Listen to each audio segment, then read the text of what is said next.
இப்போ ஒரு ட்ரெஸ்ஸை வச்சுட்டு நான் நெக்கோட வித்து கழுத்தோட அகலத்தை நான் குறிச்சிட்டு இதுக்கப்புறம் நான் என்ன பண்ணுறேன், என்னோட ஷோல்டரோட அளவை நான் குறிச்சிட்டு நம்ம யூஸ்வலாக என்ன பண்ணுவோம்னா, இப்படி இருக்கா ஸ்ட்ரைட் லைன், இதுக்கு 2 பக்கமும் தையலுக்கு நம்ம எவ்வளோ சீம் அலவன்ஸ் தையலுக்கான அளவு வேணுமோ மார்க் பண்ணி நம்ம ஸ்டிச் பண்ணுவோம். இது வந்து எக்ஸ்ட்ரா இருக்கிற அளவு. ஒருவேளை உங்களோட நெக்கோட இந்த அகலம் இருக்குல்ல, அதை நீங்கள் குறைக்கணும்னு நினைக்கிறீங்க, ஓகேவா? இப்போ இங்கேருந்து இங்கே குறைச்சிட்டிங்கன்னு வச்சுக்கோங்க, ஓகேவா? இவ்வளோக்கு நீங்கள் குறைச்சிட்டிங்க, இங்கே இருக்கிற அளவு இங்கே குறைச்சிட்டிங்கன்னா இந்த அளவு இருக்குல்ல, இங்கே நான் மார்க் பண்ணணுமான்னு ஒரு டவுட் கேட்டிருக்கீங்க. கண்டிப்பாக இல்லை. இப்போ இங்கே இருக்கிறது நீங்கள் அட்ஜஸ்ட் பண்ணும்போது இந்த அளவு என்ன ஆகும், பெருசாகுது.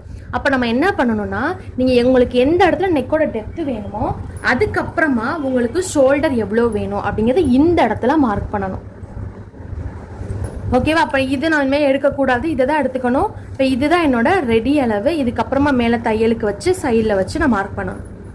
புரியுது தானே?